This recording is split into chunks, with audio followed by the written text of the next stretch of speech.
మీలో ఎంతమందికి ఇన్సూరెన్స్ ఉందండి? అవునండి. ప్రతి ఒక్కరు కూడా ఇన్సూరెన్స్ చేసుకోవడం వల్ల మన కుటుంబానికి ఒక భరోసాగా ఉంటుంది. ఇదే విషయమై స్టేట్ బ్యాంక్ వారి ఆధ్వర్యంలో కొత్తగా ఒక ఇన్సూరెన్స్ తీసుకొచ్చారు. అది ఎస్‌బీఐ అకౌంట్ హోల్డర్లందరూ కూడా శుభవార్త. ఎస్‌బీఐ అకౌంట్ ఉన్న వాళ్ళందరూ కూడా సంవత్సరానికి 3000 చొప్పున మీ అకౌంట్ నుంచి గనక కట్ అయితే ఇన్సూరెన్స్ చేయించుకుంటే 60,00,000 ఇన్సూరెన్స్ వస్తుందండి మన కుటుంబానికి. అదే 2000 చొప్పున కట్టించుకుంటే 40,00,000 ఇన్సూరెన్స్ వస్తుంది. అదే మాదిరిగా రూ. 1000 చొప్పున సంవత్సరానికి కడితే 20,00,000 ఇన్సూరెన్స్ వస్తుంది. ఈ రోజులు అసలే బాలేవు. మనం బండి మీద గానీ నడిచి వెళ్ళినా సరే, తిన్నగా మనం మన మార్గంలో మనం వెళ్ళినా సరే, ఎవరో ఒకళ్ళు వచ్చి ఢీకొట్టడం జరుగుతుంది. దానివల్ల హార్ట్ అటాక్‌లు కూడా చాలా ఎక్కువయ్యాయి ఈ మధ్యకాలంలో. ప్రతి ఒక్కరికి కూడా చిన్న వయసుతో, పెద్ద వయసుతో సంబంధం లేదు. ప్రతి ఒక్కరికి కూడా హార్ట్ అటాక్‌లు. అలానే కాదు, అందరూ కూడా ఆరోగ్యంగా ఉండాలి.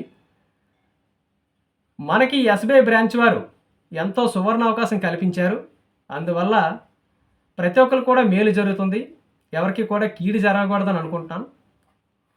ప్రతి సంవత్సరం కూడా మనది కాదనుకుంటే మన అకౌంట్‌లోంచి ఒక 3000 గానీ, మీ స్తోమతను బట్టి 2000 గానీ, కనీసం ఒక రూ. 1000 సరే చేయించండి ఫ్రెండ్స్. మీ యొక్క కుటుంబానికి భరోసాగా నిలుస్తుంది. ఈ అవకాశం మంచి అవకాశం. తొందరలోనే మీ యొక్క దగ్గరున్న ఎస్‌బీఐ బ్రాంచ్‌కెళ్ళి మీరు ఇన్సూరెన్స్ చేయించుకోండి ఫ్రెండ్స్. ప్రతి ఒక్కరికి కూడా ఈ విషయం చెప్పండి, తెలియని వాళ్ళందరూ కూడా. మనం లైఫ్ లాంగ్ ఉంటామా, ఉండమా అన్నది వేరే విషయం. ఈ రోజులు బట్టి చూస్తే చాలా దారుణంగా మారాయి రోజులు. జనాలు మారారు. రోజులని కాదు, రోజులు బాగానే ఉన్నాయి. అందువల్ల ప్రతి ఒక్కరు కూడా ఒక భరోసా, ఒక కుటుంబానికి ఒక భరోసాగా నిలుస్తుంది. అందువల్ల ప్రతి ఒక్కరు కూడా ఇన్సూరెన్స్ చేయించుకోండి. ఎస్‌బీఐ వారు మంచి అవకాశం కల్పించారు. మీ దగ్గరలో ఉన్న బ్రాంచ్‌కి వెళ్ళి తొందరగా వెళ్ళి ఆ యొక్క ఇన్సూరెన్స్ చేయించుకొని మీ యొక్క ఫ్యామిలీకి భరోసాగా నిలబడండి ఫ్రెండ్స్. ఈ యొక్క వీడియో మీకు నచ్చితే లైక్ చేయండి, షేర్ చేయండి, సబ్స్క్రైబ్ చేయండి.